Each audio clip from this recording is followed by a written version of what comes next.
You are now hackable animals. Commencement speeches are usually an occasion to give graduates advice. I think you already got enough good advice from your teachers, so instead, I would like to ask for your help in dealing with an unprecedented challenge to humanity. The most important thing to know about the 21st century is that humans are becoming hackable animals. You've probably heard many times that your smartphone can be hacked, your computer, your bank account. But the real game changer is that soon, at least some corporations and governments could hack your body and your brain too. Throughout history, human souls were an unfathomable black box. Parents knew their children well, and lovers could sometimes peer into each other's hearts. But the knowledge gathered by priests, merchants, and tyrants always remained only skin deep. Alexander Solzhenitsyn describes a Soviet conference in Stalin's day, when the audience clapped their hands enthusiastically to applaud Stalin. After a few minutes of clapping, everybody became very nervous. They were all tired of clapping, but nobody wanted to be the first to stop. With make-believe enthusiasm on their faces, looking at each other with faint hope, the managers and party apparatchiks just went on clapping until their hands hurt and their heads spun. 3 minutes, 5 minutes, 10 minutes. After 11 minutes, the director of a paper factory took his life in his hands, stopped clapping, and sat down. Immediately, everyone else stopped and sat down too. That very same night, the secret police arrested the director of the paper factory and sent him to the Gulag for 10 years. Stalin could force people to smile and clap, but he couldn't know how they actually felt. 21st century Stalins, and there are already quite a few candidates for this job, could know much better. You're coming of age at the precise moment when biology is merging with computer science, when epidemiology gets acquainted with the smartphone, when coronavirus meets Zoom. To really understand what is going on inside you, an external system needs to know a lot of biology, to accumulate a lot of data about you, and to have enough computing power to process all that data.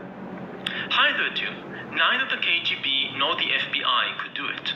But soon, at least some governments and corporations will know enough biology, will accumulate enough data, and will have enough computing power to systematically hack everyone. In recent years, governments and corporations have developed surveillance technologies that allow them to know that you are now listening to this. And they can learn something from that about your political views, your artistic tastes, and even your personality. But we are about to enter the era of biometric surveillance, which goes under our skin and into our bodies. Biometric surveillance will enable governments and corporations to know not only that you are listening to this, but also what you actually feel as you listen. Are you afraid? Angry? Doubtful? Imagine that 10 years from now, your narcissistic boss proudly presents his new business plan, and all the employees are smiling and clapping their hands in approval. But the biometric bracelet on your wrist tells your boss that you actually think it's the most idiotic business plan you ever saw. Or maybe you are sitting in the bank, assuring some computer that you will have no problem repaying the mortgage you seek. But the computer's biometric sensors look into your heart and know that you're actually far from certain. This technology will change everything, not only in brutal dictatorships, but also in democracies. You have probably been told many times that the voter knows best, that the customer is always right, that beauty is in the eyes of the beholder, and that you must follow your heart and think for yourself. All this is now doubtful. Once an external system can hack humans and learn their deepest fears and desires, it can convince voters and customers to buy anything it wants, be it a product or a politician. And if you try to just follow your heart, be careful.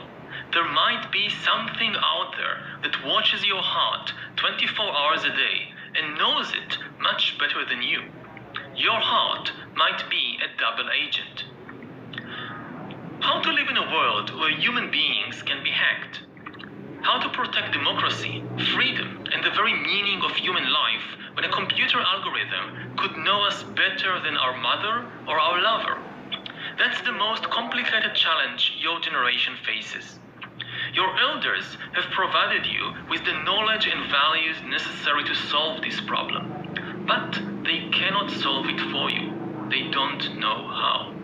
You will have to do it for yourself and for the whole of humankind. We are all counting on you.